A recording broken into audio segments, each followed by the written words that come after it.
அடுத்தது தம்பி நல்ல நடிகர் என்று அந்த நடிகருக்கு ஒரு பட்டத்தை கொடுத்தார், ஒரு சர்டிபிகேட் கொடுத்தார், சான்றிதழை கொடுத்தார். எனக்கு தெரிஞ்சு இல்லம்மா, அவரு நல்ல அரசியல் தலைவர் அப்படிங்கறத யோசிக்காம நல்ல நடிகர்ன்றது அதோட நிறுத்திக்கிறாரு. ஓகே, அந்த நல்ல நடிகர்னு சொல்லிட்டு அவரோட ரசனையை நான் பாராட்டுறேன். ஆனா நல்ல நடிகர் என்ற அந்த பதத்துக்கு கூட அவர் தகுதியானவரா? அதுதான் என்னோட ஒரே கேள்வி. ஒரு சிவாஜி கணேசனை பார்த்த தேசம் பாயுது.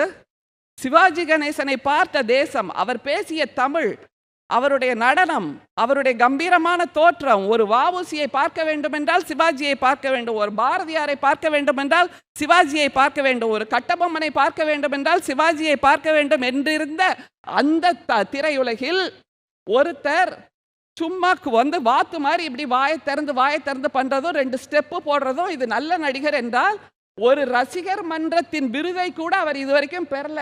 நெறியாளரே குறிச்சு வச்சுக்கோங்க, ஒரு ரசிகர் மன்றம் இவர் சிறந்த நடிகர் இந்த படத்துக்காக ஏதாவது ஒரு விருது அந்த பனையூர்ல இருக்கிற வீட்டில் ஏதாவது மாட்டியிருக்காங்களான்னு நீங்க கேட்டு சொல்லுங்க, எனக்கு அது ரொம்ப முக்கியம். எனவே அதை தவிர நம்முடைய தம்பி நாம் தமிழர்லேருந்து வந்தாரு. 5 தேர்தல்களாக நாங்கள் பங்கேற்கிறோம். ஆனால் ஒரு இடத்திலும் நாங்கள் வார்த்தையை வார்த்தை மாற்றவில்லை, அதே நிலைப்பாட்டில் இருக்கிறோம் அப்படின்னு சொல்றாரு. தம்பி, உங்க ஞாபகத்துக்கு நான் சொல்ல விரும்புறேன், நீங்க ஒரு பல் டாக்டர் வேற, எனவே உங்களுக்கு ஞாபக சக்தி அதிகமா இருக்கணும். 5 தேர்தல்களிலும் முதல் தேர்தலில் உங்களுடைய தலைவர் சொன்னார், பெரியார் எங்களுடைய இது பெரியாரின் மண் என்று சொன்னார். அடுத்த தேர்தல் வரும்போது பெரியாரே மண் அப்படின்னு சொல்லிட்டார். அதுக்கு அடுத்த தேர்தல் வரும்போது நாங்கள் தமிழ் தேசியம் அப்படின்னு சொன்னாரு. இப்ப பார்த்தா தமிழ் தேசியத்துக்கு எதிராக இருக்கக்கூடிய அந்த பிஜேபியின் பி டீமாக, சி டீமாக, டி டீமாக, எல்லா விதமான டீமாக மாறி பார்ப்பன கடப்பாறையை கொண்டு வந்து நான் திராவிட கோட்டையை இடிப்பேன் அப்படின்னு சொன்னா, வார்த்தைக்கு வார்த்தை, தேர்தலுக்கு தேர்தல் தன்னுடைய நிலைப்பாட்டை மாற்றிக்கொண்டிருப்பதை மட்டும்தான் இவருடைய தலைவர் செய்கிறாரே தவிர, எங்கேயும் அவர் சொன்னதை ஓடுற தண்ணியில வேணா எழுதி வைக்கலாமே தவிர கல்லில் எழுத்தாக எழுதவே முடியாது. எந்த இடத்தில் மிக அதிகமாக தன்னால் லாபம் பெற முடியுமோ அதைத்தான் செய்து கொண்டிருக்கிறார் நாம் தமிழர் கட்சியை சார்ந்தவர்.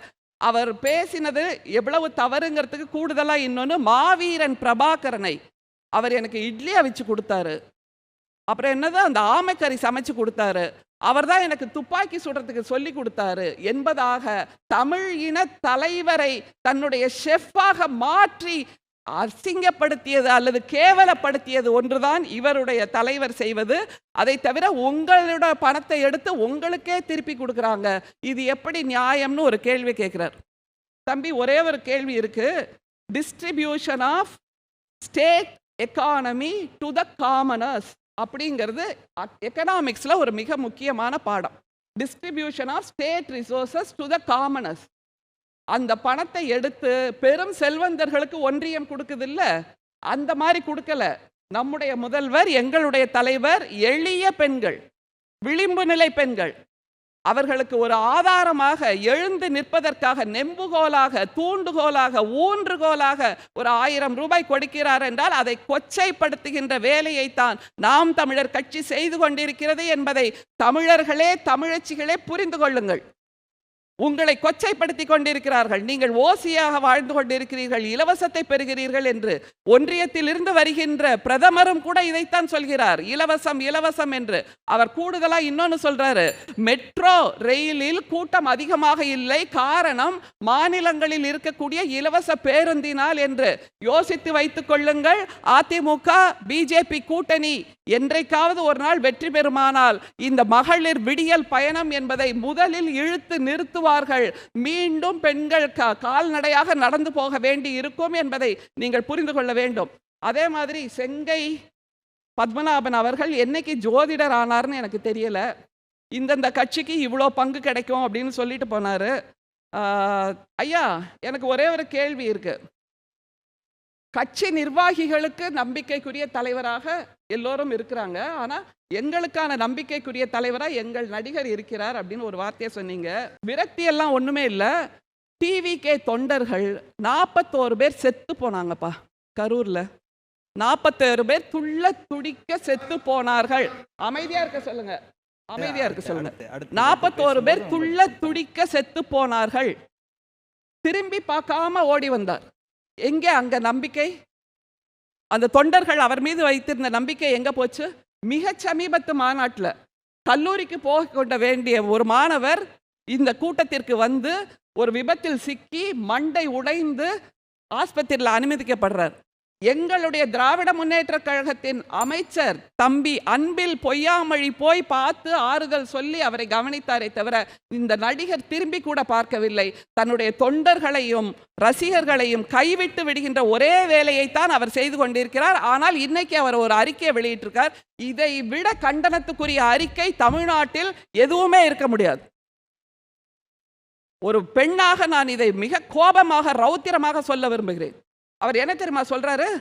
என் மனைவி குழந்தைகளை பற்றி எவ்வளவு கேவலமாக வேண்டுமானாலும் பேசுங்கள், என் ரசிகைகளை பேசாதீர்கள் என்று சொல்கிறார் என்றால், தன்னை நம்பி வந்த ஒரு பெண், தான் பெற்றெடுத்த 2 குழந்தைகள், எல்லோருடைய நம்பிக்கையையும் இல்லாமல் ஆக்கி இருப்பவரை பார்த்தா நீங்கள் நம்பிக்கைக்குரிய தலைவர் என்று சொல்கிறீர்கள்.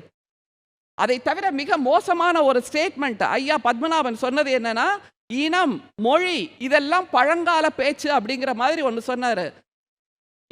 மொழியை பேசுறதெல்லாம் கற்காலம்னு ஏதோ ஒரு வார்த்தை சொன்னாரு. அதுல நான் மிக முக்கியமா சொல்ல வேண்டும், உலகத்தில் இருக்கக்கூடிய அந்த ஆந்த்ரோபாலஜிஸ்ட் எல்லாருக்குமே தெரியும், ஒரு இனத்தை அழிக்க வேண்டும் என்றால் அவர்கள் பேசுகின்ற தாய்மொழியை முதலில் அழிக்க வேண்டும்.